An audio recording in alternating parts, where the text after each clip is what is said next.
Let's go! Before starting the Fellbeast today, I needed to plug some gaps in the plastic that can be seen after gluing the kit together. These holes will stick out like a sore thumb after it's painted, so it's best to sort them out now before spraying the undercoat. Some 𝗕𝗲𝗄𝗧 plastic putty was the product of choice. Just squeeze the nozzle to get a small amount over the gap, and then either use a brush or a finger to work it into place. I tend to leave the putty for about an hour to fully dry before spraying miniatures. Oh, and I already snapped one of these darn tooting reins when cutting it from the sprue, so please be careful everyone as you assemble yours. To help spray the miniature, I created a handle using a wooden stick from an air diffuser. Now, you may have seen in previous videos where I use makeup brushes like this one for larger kits, but we don't want that. We want this one. Meet 𝗵𝐵₴𝗡𝘊𝘂𝗵𝐵. This brush will get you a base coat painted on in seconds. A small amount of paint was added to the tip of the brush and then patted on slightly on a damp sponge. This will allow the paint to flow over the model better and give a smooth coverage. The wings were fully base coated, ready for the next stage. A lighter brown was then applied onto the wing with a smaller makeup brush. This was patted on and rotated to create an uneven mottled effect to the wing membrane. The look of these wings is going to be quite bat-like. We are going to have some fun now and use a sponge for the next part. Just lightly dab the sponge over the wing to produce a speckled effect. For this colour, we are looking at sponging the bottom half of the wing and try to focus your efforts more on the centre of the membranes. Don't worry if the odd speckle ends up being too high, as we will go over this later. If you feel that the sponge is getting a bit too dry and the paint isn't going on as easily, just dampen it slightly by patting it on our damp sponge from earlier. We should now have some wings which have a speckled gradient on them. Now that we are having fun and it's like being in art class again, we will brighten up the edges of the wing by doing the same method with our skin colour of cobalt skin. This time we focus the sponge work about 1 centimetre from the edge of the wing. But this time you may notice that we used shorter, quicker dabs, as this creates a different texture and it will form a blended look once finished. Now to get back to those stray bits of paint from the earlier stage. These were darkened down and covered up by going back to our oak brown paint. But the sponge was applied more into the middle section of the wing. This also enhanced the darker area in preparation for the vein painting in a moment. I also tried something here, and I wanted to see if the wing would look more mottled by applying some patches of wash to it. So some flesh tone was sponged on and it created these random blobs on the surface. The paint was forced to dry much quicker in place by using a hairdryer. Overall, it turned out quite nicely, and I think I may do this again for another creature one day. Maybe even using a red tone instead to make it more evil looking. And for a quick bit of shading, some strong tone applied first, followed by a dark tone was patted on by a brush to the fingers of the wing. Before each wash has time to dry, 𝗵𝐵₴ came out once more to blend this into the wing, so you won't be able to see the edges of our newly applied wash. This will further enhance the dark areas of the wings, but also now creates a frame around each finger. The final bit for the wings were the veins. Moving on to our Wargamer detail brush now, we started off with the brown and picked out the lines in the sculpt. By darkening down the wing earlier will help the colours we are using now for these protruding veins, as we don't need to use a really bright coloured paint in order to see them, and it won't look like an electric bolt. The final colour of Mutant Hue was added mainly to the parts of the vein where it breaks off and forms a new line, rather than going over the whole of the last paint that we used. Doing all of the veins on the wings will take a little while to do, so be a little bit patient with them. And why not also treat yourself to a break with a cup of tea and a glorious Middle-earth SBG magazine, where you will find battle reports, tactics for using miniatures, and a whole host of other fun articles.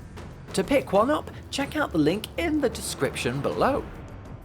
Finally, a few lines were added to the wing membranes to create tiny little veins. These were just painted on to add even more visual interest. And the body of the beast, as well as the fingers on the wing, were reset to black before we begin the next stage. Darkstone mixed with a little bit of Griffin Blue was the first choice of paint for the base colour, and using a makeup brush allowed for quick coverage. And the recesses were left as much as possible to keep the darker shadows intact. If you want your miniature on the battlefield quicker, then doing this method for painting the skin would be perfect. You could just leave the base coating here, and then add the odd highlight here and there to define the shape more, such as the legs and the rib cage.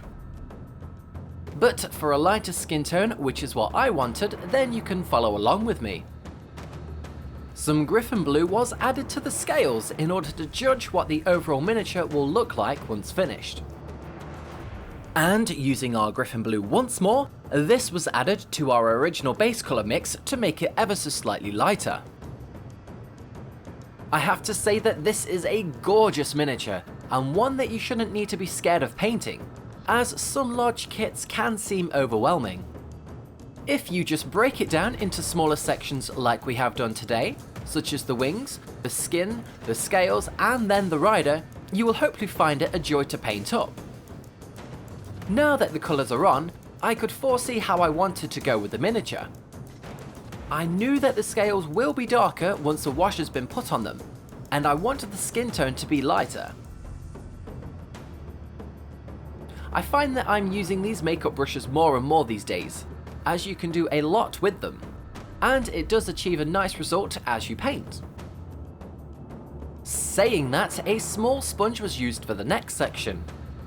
Some Banshee Brown was added to the previous mix to lighten the colour up, and then it was watered down a lot so that it wouldn't be too harsh looking once dry.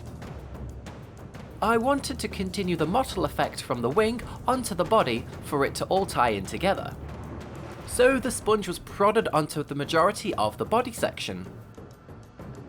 I painted this miniature with an organic mindset, and I just wanted the paint to flow on. That is to say, I wasn't sure what I wanted the final outcome to look like until I got there. As I had no test model beforehand, I just went with it to see how it would look at various stages. And I wanted to try new things on this also, such as a blotchy mottled skin effect. The final main skin colour was added on by a makeup brush.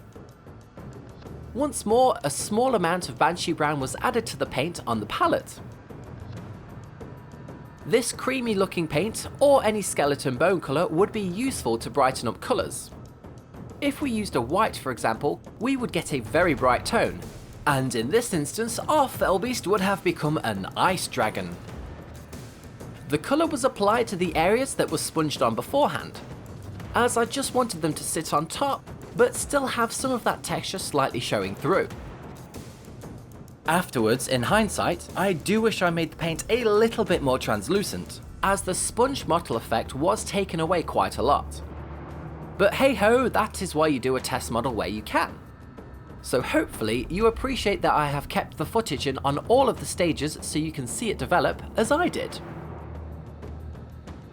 However, I did create some new texture onto the skin in the form of painting lines on the neck and tail sections. As small things like this on a relatively large surface area does add an extra element of interest when you view the model. The next stage I knew would tie everything in together, and that was using a strong tone wash, which has been watered down slightly to make it fairly translucent.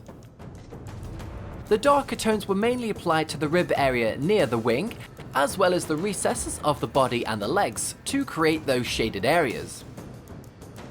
And this was feathered out fairly quickly with a makeup brush just like we did on the wings earlier. Some of this wash paint was prodded along the length of the tail and neck area to divide the skin and the scales.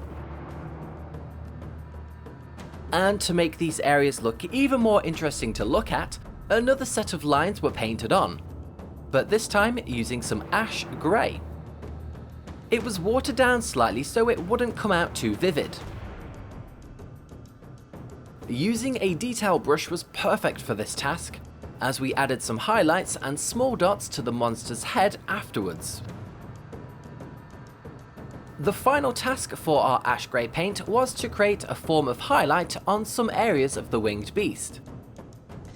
Using an atrocious looking brush, mainly so that we can have multiple strands, the paint was dabbed into place on the ribcage, upper parts of the muscles, and the feet. As mentioned earlier, I carried on with the layers until I got a feel of how I wanted the final outcome to be. And this light grey blue tone was just the biscuit, and I was happy with it. The main thing is that the Fellbeast needed to have a striking scheme for the wings, and a complementary skin tone which will go with it. Now the scales will be painted in a way which won't distract the eye away from these two, so we shall go darker. After a quick tidy of Griffin Blue, the scales were completely washed with blue tone, to create that darker looking blue. I really like how the scales look on this Fellbeast. They are small enough to feel as if they were intended to be a snake-like creature, so I decided to add a subtle pattern to mimic a snaky appearance. This was done firstly with some dark tone wash, and then once dry, some watered down matte black paint. Both paints were prodded on in random patches. Who else could prod a Fellbeast and live to tell the tale? Once this was totally dry, I just felt one thing was missing, and that was some form of highlight. Now, I didn't want to dry brush it all, because the scales are so small it would pick up all of the texture and make it look too bright. So, back to our worse for wear looking brush. Some Banshee Brown was very gently patted onto the surface of the scales, and only a few areas were picked out, just to create a small glimmer here and there of light hitting the scales. The final section were the details of the Fellbeast. The tongue and inner mouth were given a base coat of wasteland soil, followed by a flesh wash once dry. And to finish it off, some scar tissue was the highlighting colour of choice. You will also notice that the nostrils and the flesh around the eye were also done, just to break up all of that grey on the head. I didn't spend a great deal of time on these smaller details, as the eye-catching parts of the miniature are its wings and the rider.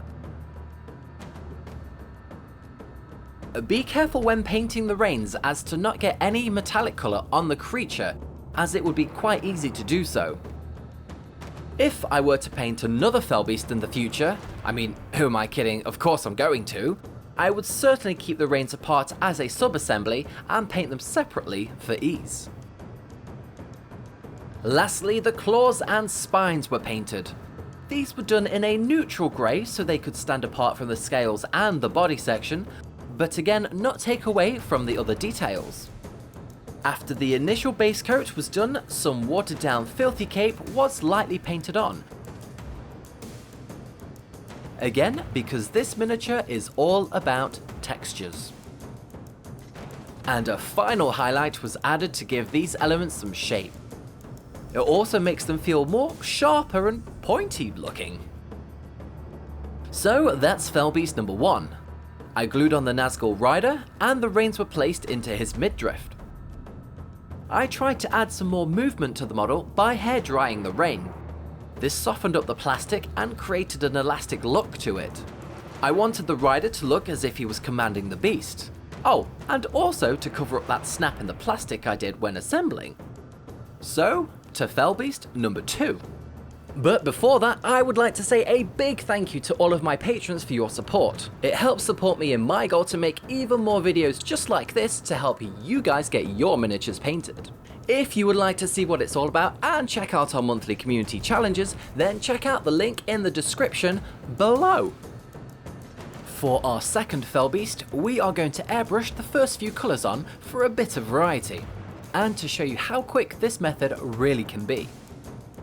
But do not worry if you don't own one, as you can use the makeup brush technique from the first part of the video, and use similar colours to get the intended result. I love this old metal Fellbeast. Because of its height and its wingspan, it feels very imposing.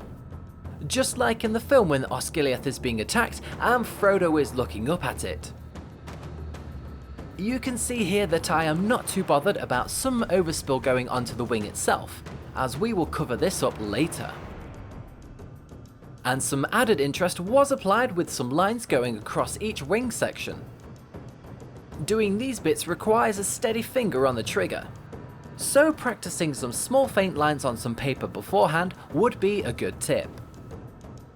We are going for an 𝗕𝗲𝘃𝗹 feel with this one, and we want to make it look cold looking. So some blue paints will be used to create this, until we get something like this.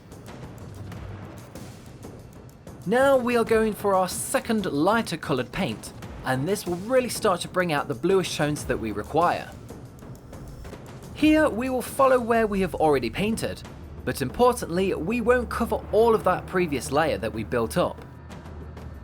Instead we will pick out the top areas where natural light would hit, such as the neck and the legs. And we would like to create a subtle gradient to occur between the two colours that we have just airbrushed on. You can see that we have done a fair amount of coverage on the miniature in a short space of time. And this method is quicker than the makeup brush, but we can also still achieve a nice result. For those that are interested in starting airbrushing, I will leave a few links in the description below of some products which can get you going. The same was done for the wings to bring out those lines that we have painted on. Now that we have added our colours, let's get the shading done with some black. This will create our shadows and bring more contrast between the light and dark areas of the model. I'd say build this up slowly or go around the miniature once with the light coverage, as you can easily do too much and start losing the blue tones that we have just put on. Here the black was added between the muscles, the edges of the wing membranes and the lower parts of the model for natural shading. Just tilt the model backwards slightly to allow the airbrush to go underneath for the shading part. Now our monster is looking pretty good, but I feel we can push the blacks of the shadows even further to create more depth to the sculpt. And this was done with watered down Army Painter's speed paint, Grim Black. The way these paints are formulated allows us to add a rich shade where needed, but with the use of a makeup brush we can create a faded effect in seconds. You can also do a similar task by watering down a normal acrylic paint or an airbrush paint for this stage too. But for me, speed paints are just better. Just work on a small section at a time and don't allow the paint to dry before using the makeup brush. And it is fairly transparent, so it will just darken down the airbrush layers underneath to create a darker gradient. As we have saved a lot of time using the airbrush, we can use some of that to add some interest onto the tail section by picking out the cracks on the surface. This was done with the same paint as before and also applied for the scales on the top of the wings. And with that, we have finished adding our colours and shading for the miniature. So now let's enhance this further and get him one step closer to the battlefield. We are now going to switch over to our trusty makeup brush and use it with a dry brush technique to apply some wolf grey onto the scales and protruding areas of the sculpt. We first picked out some of the areas such as the legs, the rib cage and the knuckle areas of the wings. A little tip here when painting mounts is to double check that the colours of the rider still stand out nicely over the creature, just so that you can distinguish between them. There is a faint scaly sculpt on the neck area, so this was lightly dry brushed at this point to also bring this out more. But I also think we will add something to this later on. Before that, we enhance the highlights further by picking out more areas of the beast with a makeup brush. And you can see this on the tail and knuckle sections of the sculpt. It doesn't take long at all to pick these out, and I think they are worth the few seconds spent doing so. However, if you are like me and want to take this a little bit further, then we can pick out certain highlights with a fine tip brush. And I did just that on the most prominent areas. This will define the shapes of the sculpt a little bit more by creating sharper looking highlights. For example, here on the feet and the rib cage.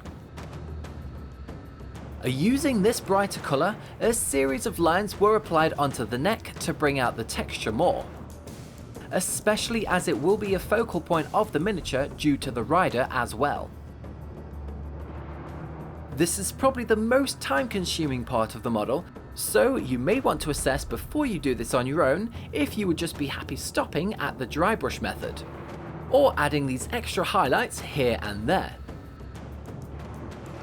Just try different techniques such as using a makeup brush for layering, or indeed trying an airbrush for the first time. My main bit of advice is that there is no right or wrong way of painting a miniature, just as long as you enjoy the process and are happy with your work of art at the end of it.